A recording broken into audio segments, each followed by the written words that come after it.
Way down deep in the dark archives of my hard drive, I have a folder called Follies, which contains an impressive collection of abandoned stories.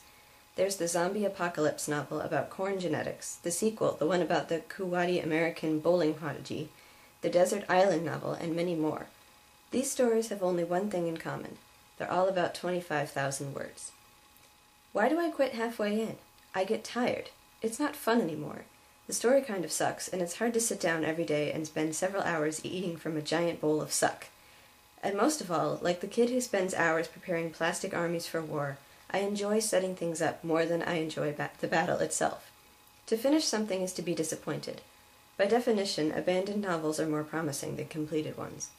"Is your arm still numb, Hare?" I asked her, staring down at Mom, even though my mind was racing faster than simply thinking about her. I was thinking about what was going on, and the numbness of our limbs, and the creek. So many threads needed to be tied together for any of this to make sense. Mr. Weatherby had wanted something from us. He wanted us to swim in the water, but it had been really important to him. But maybe that was just all a dream. A really long, vivid, disturbing dream. The kind of dream that always pissed me off when characters in movies had them. Harriet looked down at her arm and nodded, looking as though she would be bursting into tears any minute now. "It is. It's gotten worse. My whole body feels weird now, Link. I'm scared." Giving up on Mom for the time being, I went over to her and gave her a hug. This was not a usual gesture, but I thought that weird times called for weird measures. "It's going to be okay," I told her. "I knew it very well might not be, but it was the thing you said when your little sister was crying and terrified. Could we have died? I did not remember anything that could possibly have killed us, but maybe that was the way that it was. Maybe we drowned in Cadbury Creek. Oh, God." "Stay away from Cadbury Creek," I said softly, "or kiss your mom goodbye."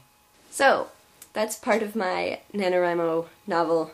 It's just like a tiny chunk of it, and I'm doing what Maureen Johnson recommends and embracing the suck. When I do the second revision, it's going to be probably a lot different, because I feel like when I write it the second time, it's going to go a different, better way. I don't know. I'm getting it all out there, like John Green said, and just doing it and not caring, because that's what NaNoWriMo is about.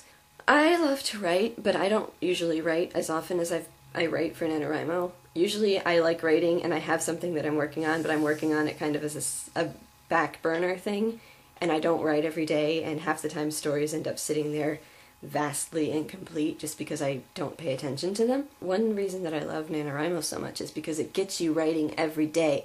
Even if you don't get to the 50,000 words, if you're writing every day, you're doing it right.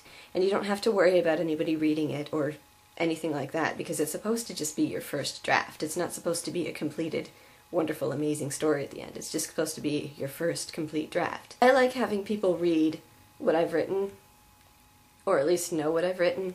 I like to share, and I like readers, which is why I have blogs and stuff like that. It's because I like getting feedback, and I like knowing what people think of the things that I've done. So I'm posting, or I've at least started posting, and I don't know if I'll finish posting, because I'm kind of like John Green in that I don't finish a lot of things.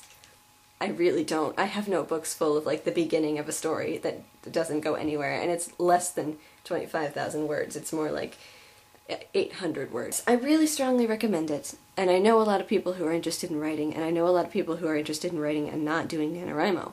So I think that maybe you should think about it for next year, or you could possibly start now. I mean, you probably wouldn't get to the 50,000 words this month, but you would at least be writing every day, and I think that that's pretty darn awesome.